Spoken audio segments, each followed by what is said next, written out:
సిద్ధారాఘవరావు చేశారు. దర్శి నియోజకవర్గం టికెట్ ఆశించారు కానీ తెలుగుదేశం పార్టీ అక్కడ బొట్టిపాటి లక్ష్మికి దర్శి టికెట్ కేటాయించడంతో ఆయన పార్టీ జాయినింగ్ కానీ లేకపోతే పార్టీలోకి రావాలనే అనుకున్న నిర్ణయాన్ని వాయిదా వేసుకున్నారు. ఈ నేపథ్యంలోనే వైసీపీ ఓటమి తర్వాత ఆయన ప్రస్తుతం తన పార్టీలో దానికి సంబంధించిన రాజీనామా చేశారు. చేసిన వ్యక్తిగత కారణాల వల్ల తను రాజీనామా చేస్తున్నట్టు ప్రకటించారు. ఎలాంటి రాజకీయ కారణాలే వ్యక్తిగత కారణాల వల్ల రాజీనామా చేస్తారని చెప్పారు. అయితే సిద్ధారాఘవరావు ఒంగోలు జిల్లా ప్రకాశం జిల్లా కొంత కీలకమైన నేతగా ఉన్నారు. వైశ్య కమ్యూనిటీ చెందినటువంటి నేతగా మంచి గుర్తింపున్న నేత. 2014లో మొదటిగా ఆర్ఎండ్బి రవాణా శాఖ మంత్రిగా పనిచేశారు. తర్వాత షఫలీలో ఆయనకి అటవీ పర్యావరణ శాఖ మంత్రిగా బాధ్యతలు ఇచ్చారు. 5 ఏళ్ల పాటు చంద్రబాబు కేబినెట్ లో పనిచేశారు.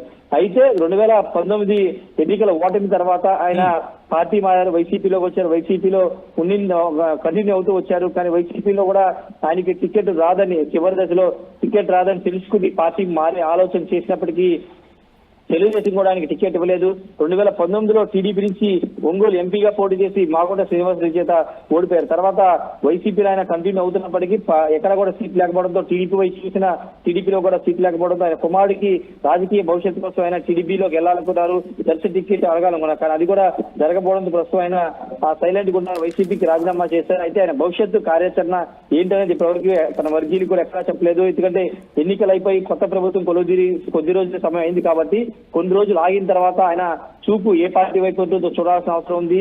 ఒకవేళ జనసేన టీడీపీకి ఆల్రెడీ వెళ్ళాలని ప్రయత్నించారు, అవ్వలేదు కాబట్టి జనసేన ఆల్టర్నేటివ్ జనసేన కానీ భారతీయ జనతా పార్టీ వైపు ఏమన్నా చూస్తారనేది ఒక చర్చ నడుస్తుంది. జాతీయ పార్టీకి ఉన్నటువంటి భారతీయ జనతా పార్టీ ఆంధ్రప్రదేశ్ లో కూటమిలో భాగంగా అధికారం ఉంది కాబట్టి భారతీయ జనతా పార్టీ వైపు అడుగులు పడే అవకాశం కూడా కనబడుతుంది. అయితే ఒకవేళ జనసేన నుంచి కూడా జనసేనలోకి వెళ్ళాలనుకుంటే జనసేన నుంచి కూడా వెళ్లే అవకాశం ఉంది. ఎందుకంటే జనసేన ప్రకాశం జిల్లా కొంత వీక్ గా ఉంది కాబట్టి జనసేన ఆయన చేర్చుకునే అవకాశం కూడా కనబడుతుంది. ఏదేమైనప్పటికీ ప్రస్తుతం సిద్ధారాఘవరావు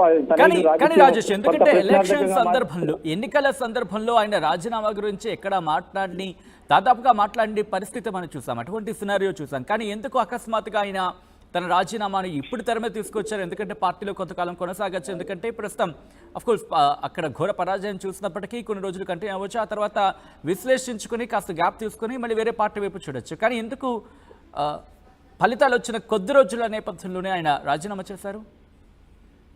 రాజకీయ భవిష్యత్తు తన కుమారుడు రాజకీయ భవిష్యత్తు గురించి సిద్ధారాఘవరావు రాజీనామా చేస్తుంటాం. సుధీర్కి ఒక ఎట్లా కూడా ఎమ్మెల్యే సీట్ ఇప్పించాలని ప్రయత్నాలు చేసినప్పటికీ అటు వైసీపీలో టీడీపీలో అవ్వలేదు కాబట్టి ఇప్పుడు 2029కి ఇప్పటి నుంచే టార్గెట్ గా పెట్టుకుని పనిచేయాలని సిద్ధారాఘవరావు అనుకుని ఇప్పుడు బయటకు వచ్చినట్టు తెలుస్తుంది. అయితే ఆయన రాజీనామా కేవలం వ్యక్తిగతమైన చెబుతున్నప్పటికీ రాజకీయ కారణాలు కూడా ఉన్నాయి. వైసీపీలో ఉంటే పెద్దగా మనుగడ ఉండదు, రాబోయే రోజుల్లో పెద్దగా ఉపయోగం ఉండదనే భావనలోనే ఆయన అప్పుడు వైసీపీలో నుంచి బయటకు వచ్చినట్టు తెలుస్తుంది. బహుశా ఒక జాతీయ పార్టీ భారతీయ జనతా పార్టీ కానీ జనసేన వైపు కానీ ఆయన అడుగులు పడే అవకాశం కనబడుతుంది. అక్కడ తన కుమారుడికి ఏదో చోట అటు దర్శి కానీ ఒంగోలు ఏదో చోట సీటు దక్కించుకోవాలనే వ్యూహంలో భాగంగా ఆయన ప్రస్తుతం రాజకీయ అంటే వైసీపీ నుంచి బయటకు వచ్చినట్టు తెలుస్తుంది. ఆయన భవిష్యత్తు కార్యాచరణ ఏంటనేది ఒక వారం 10 రోజుల్లో తెలిసే అవకాశం వచ్చింది. Thank you Rajesh for the update. మొత్తంగా అయితే మాత్రం అసెంబ్లీ ఎన్నికల్లో ఓటమి తర్వాత వైసీపీ ఫస్ట్ వికెట్ డౌన్ అయిందా అంటే అవుననే మాట వినిపిస్తోంది. వైసీపీకి రాజీనామా చేశారు మాజీ మంత్రి సిద్ధారాఘవరావు. 2020లో వైసీపీలో చేరారు సిద్ధ.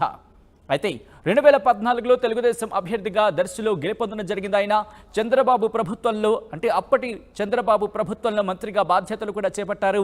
ఇటీవల ఎన్నికల్లో తన కొడుక్కి వైసీపీ నుంచి టికెట్ ఆశించారు, దర్శి టికెట్ ఆశించారు, కానీ దక్కలేదు. దర్శి నుంచి బూచేపల్లికి టికెట్ ఇచ్చింది వైసీపీ. ఆ నేపథ్యంలో ఆయన అసంతృప్తిలో ఉన్నారు అనే మాట కాస్త ప్రచారంలోకి వచ్చింది. కానీ ఆ తర్వాత దాదాపుగా పార్టీకి మద్దతుగా నిలిచిన సందర్భాలే అనే ఒక చర్చ కూడా జరిగింది. కానీ ఇప్పుడు ఉన్న ఫలంగా ఒక్కసారిగా ఆయన రాజీనామా ఇవ్వడం ప్రస్తుతం వైసీపీలో సంచలనంగా మారింది. రాష్ట్ర రాజకీయాలకు సంబంధించి ఆయన అడుగులు ఎటువైపు ఉండబోతున్నాయనే ఒక ఉత్కంఠను కూడా ఇప్పుడు కలిగిస్తుంది. ఎందుకంటే సిద్ధారాఘవరావు తన కొడుకు విషయంలో టికెట్ దక్కలేదనే విషయంలో ఆయన అసంతృప్తులు ఉన్న నేపథ్యంలో ప్రస్తుతం తెలుగుదేశం పార్టీకి వెళతారా లేకపోతే జనసేనకి ఆయన అంటే జనసేన వైపు ఆయన చూపులున్నాయా లేకపోతే భారతీయ జనతా పార్టీకి వెళ్ళబోతున్నారా? ఒకవేళ ఈ మూడింటికి కాని పక్షంలో కాంగ్రెస్ వైపు వెళతారు. అఫ్కోర్స్ కాంగ్రెస్ వైపు వెళ్ళకపోవచ్చు అనే మాట వినిపిస్తోంది. కానీ రాజకీయాల గురించి మాట్లాడుకున్నప్పుడు ఏదైనా సాధ్యమైన మాట వినిపిస్తుంది కాబట్టి ఏం జరగబోతుందని ఒక ఉత్కంఠ మాత్రం ప్రకాశం జిల్లాలో కొనసాగుతోంది.